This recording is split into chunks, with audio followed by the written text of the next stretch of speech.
I've titled this next section Appeals. I don't know if that's an appropriate title necessarily. I want to just talk about the court system and where actual cases may end up, and it's not altogether clear.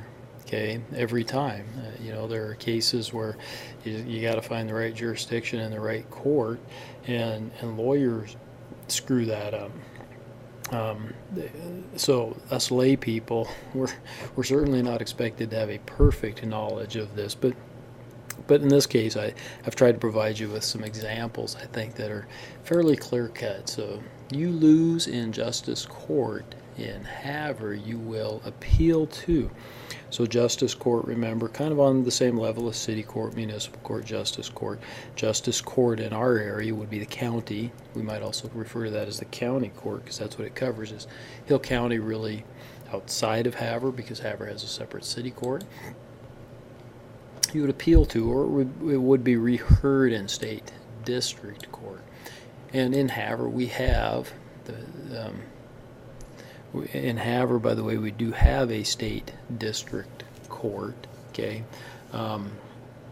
ours covers Havre, Blaine County, and northern Choteau County, so it covers a little wider area than just the county. But so let's say the Supreme Court of the state of Montana rejects your claim or your case. Maybe you appealed there. You would have had to have been appealed there. You may then further your appeal to the federal district court in Montana. Okay, federal district court in Montana. The chief federal district judge in Montana is known to his wife and kids and friends as, I don't know if I have the right one on here, we'll have to see. Oh, I do, although I've spelt it incorrectly. How's that? It is Dana Christensen, but my spelling is wrong. It should be Christensen. So I think I've spelled that incorrectly, and Dana in this case is a man. He's the chief federal district judge for the federal district that makes up Montana. We've got about 1 million people in Montana in just one district. You can imagine that New York City itself probably has several federal districts. Okay, just because simply because of the population that's involved there.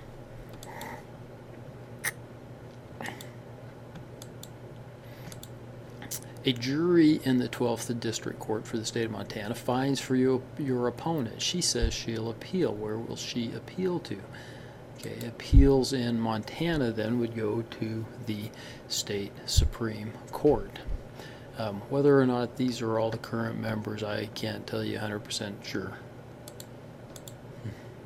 From federal district court, I spelled it right there, Judge Christensen's court, you would appeal to. Okay, so we've got the federal district or the trial level court, okay, in the federal system that would go then to the appellate court, and ours, the Ninth Circuit Court, is also sometimes referred to as the most liberal or progressive appellate court in the nation. Generally speaking, the decisions that come out of here are considered to be fairly progressive. Kelo versus New London, we haven't studied that or anything, but Kelo versus New London was a case about eminent domain. It's an interesting case we'll talk about when we get to property. Okay, but it was ultimately appealed to the Supreme Court of the United States, which looks like that.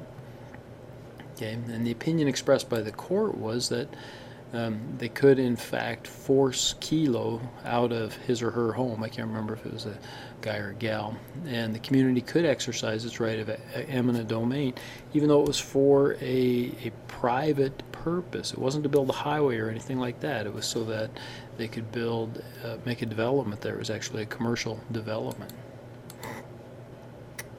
How many different courts are located in Havre, Montana? Actually, we have quite a few. Okay, 3. We have a city court, okay, that's located right here in Havre. We also have a justice court located here in Havre.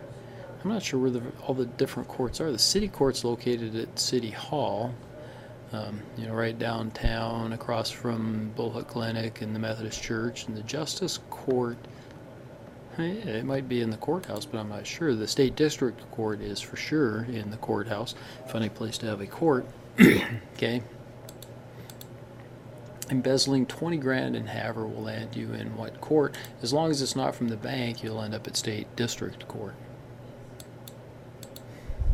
The name of the judge that will preside over your case. When I have this class face to face, I'm always amazed at how many students actually know the various judges' names, from the city court on up through state district court. I'm always curious as to how they know the judges' names. I don't think I knew when I was that age, but anyhow, that'd be Judge Dan Boucher. He also referees wrestling matches at MSU Northern, probably the high school as well. Yeah, I don't know if this works still. It used to be a game that you could kind of play.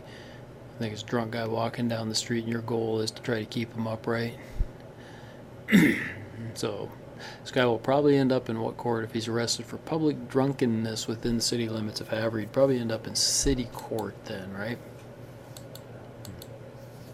Justice court is also known as, we oftentimes call justice court, small claims court. Again, in Montana, there's a number of them where those jurisdictions are kind of combined.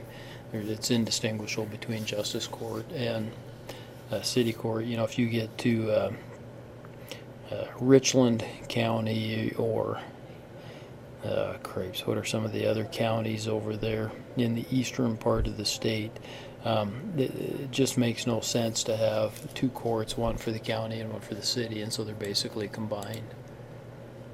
While practicing golf and drinking beer in his backyard, your neighbor shanks a shot, misses his practice net, puts a Top Flight XL 3000 through your bay window. Not only does the window break, the ball smashes a nearly priceless Ming Vase valued at over $7,000. Your neighbor denies responsibility, attempting to avoid a citation for drunken driving.